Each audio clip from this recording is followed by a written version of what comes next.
You're not woke, you're broke. I'm your host, certified financial therapist Jaelyn Vickery, guiding you towards becoming someone who finally trusts themselves with money. If you're ready to transform your financial identity through real money talk, money news, and money stories, turn up the volume and tune in. This is Finance, Fitness, and Finesse. Hey, Finessers! Welcome back to Finance, Fitness, and Finesse. It's your girl, JaeVic, and I'm so happy to have you guys here today. We have a very important topic to discuss based on risk and reward. Now, I have been very busy, blessed to be very busy as Financial Literacy Month comes up in April. I have been going around Champaign-Urbana, talking to people of all different demographics about approaches to money, approaches to wealth, and how our emotions can sometimes get in the way of it. Now, I'm really excited to share a money story with you guys from a F3 listener. I actually had the chance to meet this F3 listener at an event that I spoke at on campus. And why don't we just get into listening to their story a little bit, and then we're gonna, in real time, talk about some of the things that they're facing in navigating risk versus reward in your 20s.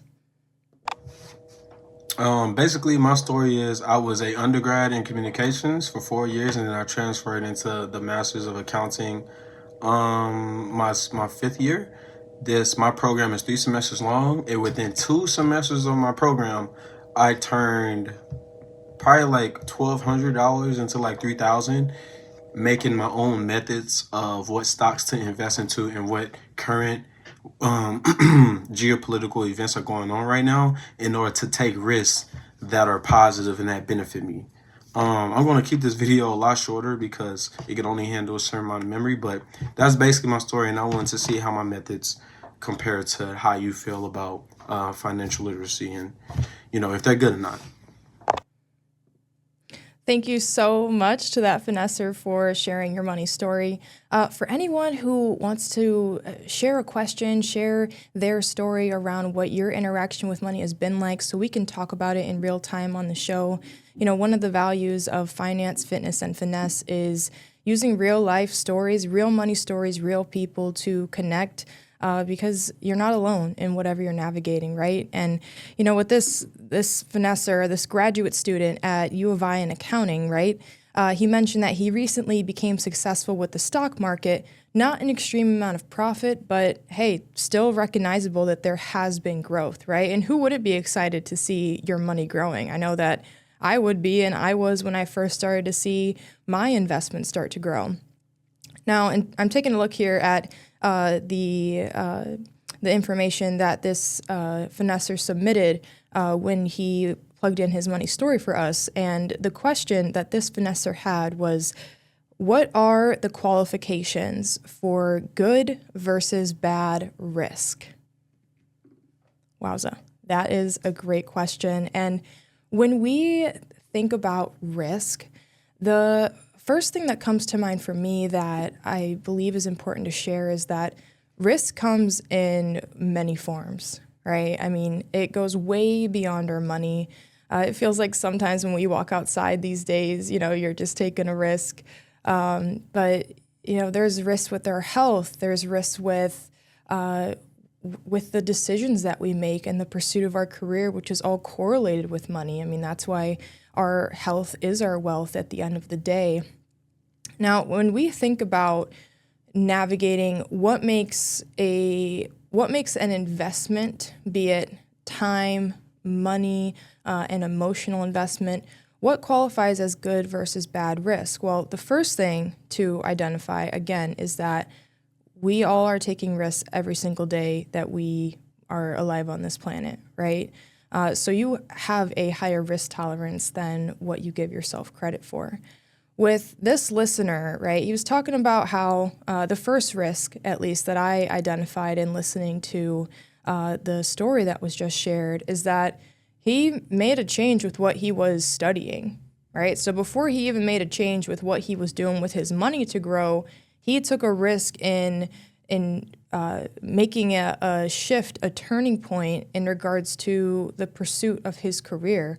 I did the same thing. When I first went to school, I was studying dietetics, and this was in 2019 going into 2020, my freshman year. Now, as cool as dietetics was, quarantine hit, I headed home. We all had a lot of time to think over the pandemic, and, I realized that I no longer wanted to study the chemistry of broccoli. So I decided to step into studying psychology, right? And that felt really scary. That was a risk. I put a lot of time into dietetics. I mean, yeah, it was during my freshman year, but you add up gen eds and the required classes for your major. I mean, it was scary to think about, man, am I going to have to put in more time and more money to make a change, to pursue something that I'm interested in? That comes up constantly throughout our lives. And back then, I wish that I would have known, or I wish I would have heard from somebody that, hey, the fact that you are taking this bold step to make a change in pursuing your passions, rather than the written path, right? I mean, dietitians make a little bit more than a psychology major, depending on where you go in your career. But, much respect to that student who decided to also take a pivot in taking on accounting, because that's also not an easy feat either.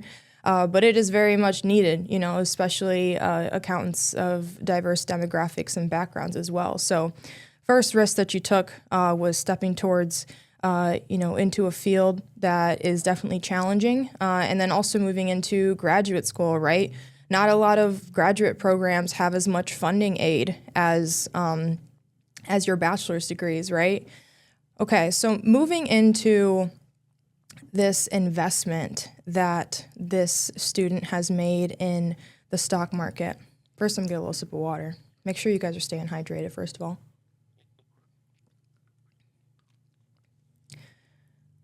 I am so happy to hear that this finesser has grown their investment from, he said it was about $1,200. We've made a jump to $3,000. Phenomenal. Now, is the fact that this account, from what we've heard, I'm going to assume that it is in an individual account rather than a retirement account, meaning this finesser wouldn't be penalized if they ended up liquidating or selling this investment. The first thing that I'd be curious about in determining what is good versus bad risk has to do with the coverage that this finesser has in regards to an emergency expense. Now, when I went and spoke at the college and we talked about what is the path to making investments that not only support our longevity, but also support our stability in regards to the emotional pursuit, right? The emotional pursuit of safety and where we are putting our money and why. Now, after the commercial break, we are going to get into the Power 3 that I like to call the 3 steps to make before you step into larger investments or scaling up your investments.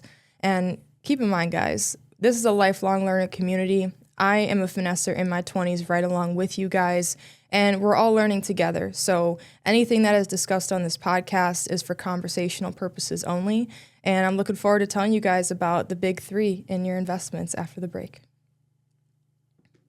Finessers, the only way to learn about money is to talk about money.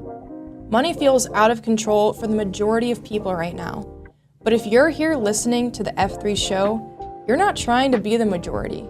You're trying to do something different. Dimensional Wealth provides financial therapy and money coaching. Our services are designed to help you get your money organized by understanding the emotional and behavioral patterns affecting your bank account. Stop procrastinating when it comes to your money. Overcome impulsive spending, money anxiety, and heal from money trauma. Take the first step to take care of yourself. Visit JaeVic.com to book your consultation, and listeners get an exclusive discount on services using code DWF3. That's DWF3 at JaeVic.com. Let's build wealth with wellness. Now back to the show. Hey, finessers, welcome back to the show. before we went to break, we were talking about the big three in navigating good versus bad or risky investments, right? We're just talking about risk and navigating that, not only through our lifetime, but specifically in your wealth building journey. Now, it's interesting being a certified financial therapist and the opportunities that I have to help foster and initiate these conversations around money, right? You guys know my philosophy. The only way to learn about money is to talk about money. And that's exactly where I started my journey. Back when I was a student, I was broke as a joke. And I was like, what better place to learn about money than to be surrounded by it? And that was back in banking. And that's where my money conversations truly started. From there, I branched out to connecting with diverse professionals. I mean, that's what the start of the podcast was for, was so that I could gain diverse perspectives in regards to the ways that we approach wealth, not only in regards to logistics, but also, those things we don't talk about, that relational and emotional side.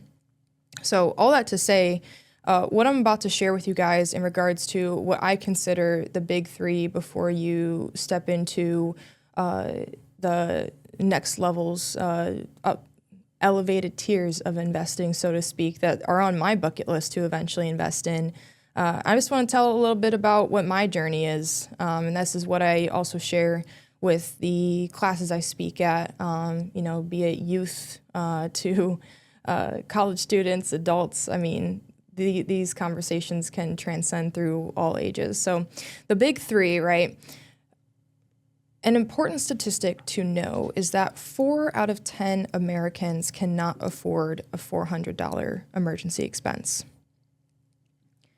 With this listener who shared with us the growth in his investments, which again is phenomenal, where are your emergency savings at? That would be one of the first questions that, if I were in his shoes, that I would ask myself, right? Because, as awesome as it is to have an individual account and see its growth happening, at least at this time that we're recording this podcast, there's certain things happening around the world that are affecting our economy, such as over 20% of the world's oil supply has been cut off due to some of the wars that are going on around the world.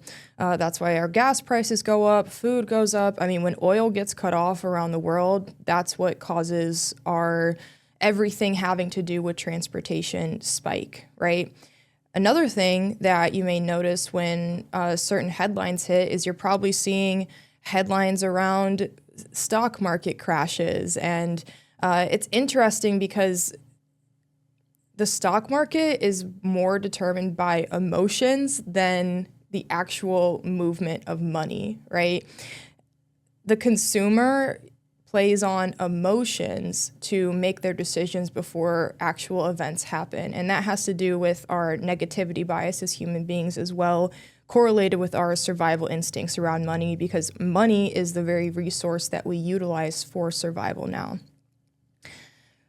With this story that we're investigating together around navigating risk, especially in your 20s, what I have found to provide the most emotional stability that is then correlated with financial stability is ensuring that you have 3 to 6 months of your expenses saved in an emergency fund.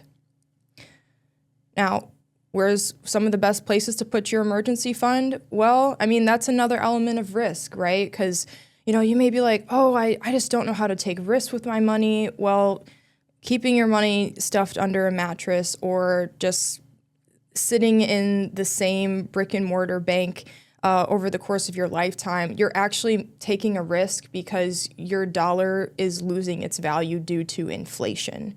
So that is also a form of risk to do nothing, right? But hey, those of you that are listening to the show, you're clearly individuals that are seeking to be intentional with your money and the psychology of it so that it can work for you in the long run. So first aspect of the big three in investing that I took was establishing an emergency fund, okay? I established an emergency fund before I started to make any sort of investments. Where did I put my emergency fund? In a high yield savings account, okay? We have other episodes where we've addressed and we're going to continue to address what a high yield savings account is. All that you need to know is that it has a higher APY than your brick and mortar bank, meaning your money multiplies and compounds. It's a form of passive interest while also making sure that your money is liquid. Okay, liquid means easily accessible. You can make withdrawals or deposits in real time. With the stock market, you can't just withdraw the money out. You have to sell it and then withdraw it. And then you may feel those pressures of, am I selling or buying at the right times? That's a whole other thing. And that's why investing in the stock market is a level up from the big three, starting with your emergency fund, be it in your standard brick and mortar bank or in a high yield savings account. Okay. Now, before I move on to number 2, the last thing that I would like to mention in regards to step 1 of the big 3 of taking on risk in your investing journey is the fact that if you are a wealth builder, right, I consider that the age, from your late teens to, your mid to late 40s, right, and you're just starting your wealth building journey, right, you've probably experienced or you're about to experience different forms of financial hardship, potentially emergencies, right? And the last thing that we would want is for you to put $1,200 into the stock market. You see it rising and falling just like your emotions are. All of a sudden, you have an emergency expense, rent is due, a family expense, healthcare expense, trying to pay for school, right? And you find yourself in debt. But hey, at least you have $3,000 rising and falling over and over again in the stock market. That is sarcasm. Please do not trust that at face value. All you need to know is that, first of all, get your emergency fund established so that you can have that financial stability along with your emotional stability and trusting that you can cover a $400 emergency expense because it will happen. Number 2, okay? Number 2 of the big 3 is retirement accounts, okay? Now, after the break, we are going to get into some of the different types of retirement accounts. There is one specifically that I opened when I started my wealth building journey, and I opened this one specifically due to my age at the time of starting my retirement account. Now, when you hear retirement account, if you're someone in your teens, 20s, 30s, you might be like, hey, that's for old people. Why do I need to worry about that? Well, you're actively losing money the longer that you wait from not only learning about this, but also from starting step 2 of the big 3. So after the commercial break, we'll get into number 2. Finessers, how is society supposed to survive if the wealth gap keeps growing because financial support is built for people who already have money? A lot of financial services are charging $200, $300 an hour just to have a conversation. And for most people, that's just not realistic. I mean, 4 out of 10 Americans can't even afford a $400 emergency expense. Dimensional Wealth offers financial therapy and money coaching through a pay-per-minute model starting at just $1.50 per minute. You pay for the time you need, time and money, 2 of your most important assets back in your control. In just 8 sessions, our clients see lasting change, becoming more organized, more confident, and navigating their money decisions with more ease. So if you've been putting off getting financial support because of time or cost, now you have no excuse. Visit JaeVic.com to book your consultation, and listeners of the show get an exclusive discount on services using code DWF3. That's DWF3 at JaeVic.com. You're not woke, you're broke. Now back to the show. Welcome back to the show, Finessers. All right, let's get into it. Now, number 2 of the big 2 investing, right? We talked about retirement accounts. Now, I am blessed in the fact that my father did tell me about retirement accounts when I was 18, 19, approaching 20, and I ignored him. I was like, okay, like I'm going to play college softball. Why are you talking to me about retirement accounts? Well, I circled back when I was about 20, 21, I was like, okay, Dad, I'm, starting to approach working in banking. They're talking to me about 401ks, and I'm just nodding my head really fast because I don't want to seem incompetent, which only made me seem more incompetent because I was acting like I knew something that I didn't, which is one of the quickest ways to lose money. So hear my story, and please don't be afraid to ask what things mean. And that's a big part of the show, right, is elevating our money talk and our money language. Now, with retirement accounts, there's two very common ones that you'll probably hear about: a Roth IRA and a 401k. All right, a Roth IRA is a type of retirement account that when you put money in, it is taxed at the time when you put the money in. So when you withdraw it, right, which has a certain age limit when we're near retirement age, when you withdraw it, you will not be taxed at that time, okay? A 401k, you are taxed when you withdraw the money, okay? So when you put the money in, right, you're not taxed, but you will be later on. Now, the important thing to understand, at least from what I have learned so far in my wealth building journey, is the fact that, okay, after you have, a decent amount of savings, you have your emergency fund, number one of the big three, you take a step towards investing in your retirement accounts. I, again, was broke as a joke when I first started my investing journey. I was putting in $20 a month for a while. I probably could have even put a little bit more, but I allowed myself to just get comfortable with the amount that was going in, right? You took it easy. And I started out with investing in a Roth IRA. Jay, why did you choose a Roth IRA over a 401k? Well, I utilized a Roth IRA because the fact that I am young, right? The fact that I have a lot of time for my money to grow in the stock market, putting more money in your Roth IRA in the early wealth building years is in your favor because you are putting the money in when you are at a lower tax bracket, okay? You're probably not making a ton of money when you're in your teens, early to mid-20s, right? At least compared to your 50s and 60s when hopefully you have built a career, you've built an income, right? Well, if you have a lot of income and you're trying to put money in your Roth IRA, again, you're at a higher tax bracket, which means that you're taxed higher, okay? Putting money into your Roth when you're young, okay, it allows it to grow over time, along with, again, being taxed at a lower tax bracket. Doesn't mean that you can't invest in a 401k. I ended up being able to have both when I was working with an employer that offered a retirement plan. And sometimes employers offer a Roth, sometimes they also offer a 401k.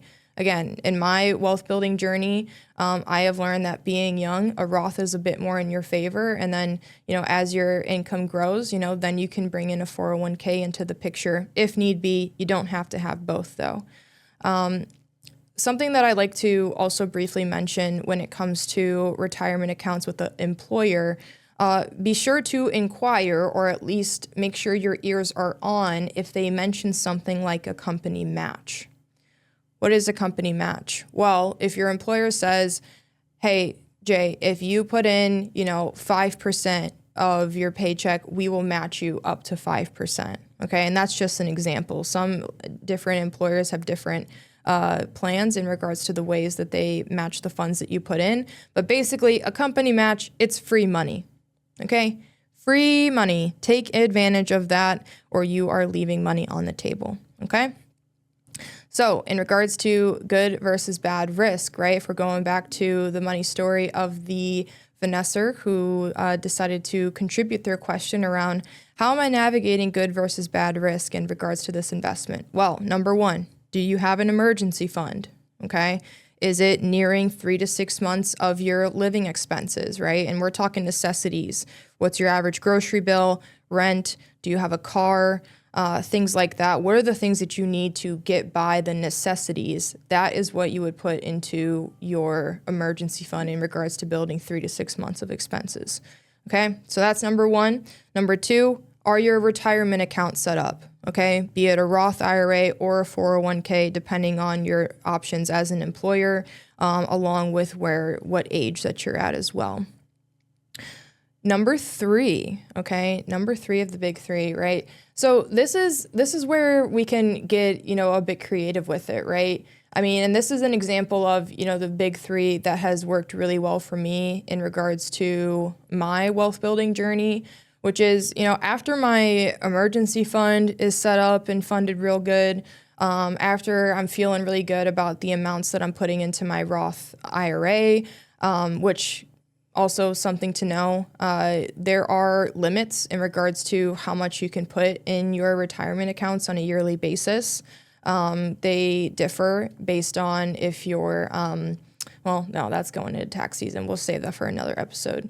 But all that to say, I have goals to max out my Roth IRA. And in regards to this third step of the big 3, it has to do with stepping into investments around an individual brokerage account, right? And that's the type of account where you make investments. This is where some people are like, oh, I want to do options trading. I want to invest in a Tesla stock, things like that. What I have learned is that utilizing index funds so that you are at least diversifying your portfolio rather than going all in on one stock, that has, more reward for the risk of putting your money in the stock market in the first place. But again, you got to keep in mind around tax season, right? If you're someone in your 20s, you're working for the first time, you're going to school, you're probably starting to learn about taxes, right? With these individual accounts, you are going to be taxed on the earnings. It's actually also the same thing with your high yield savings account, the passive income you earn based on the interest there. But after you have your emergency fund and after, you have your retirement accounts funded, they don't have to be fully funded to step into some of your more exploratory investments, just like the Finesse at the beginning of the show shared.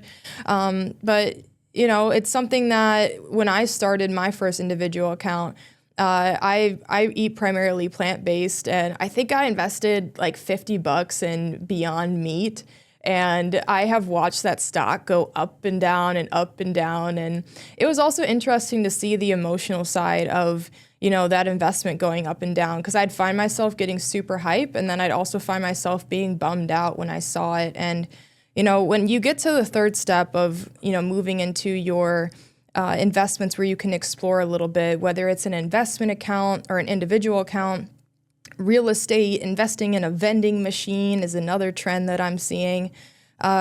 Be sure to remind yourself when you are navigating that investment going up and down that your net worth is not your self-worth.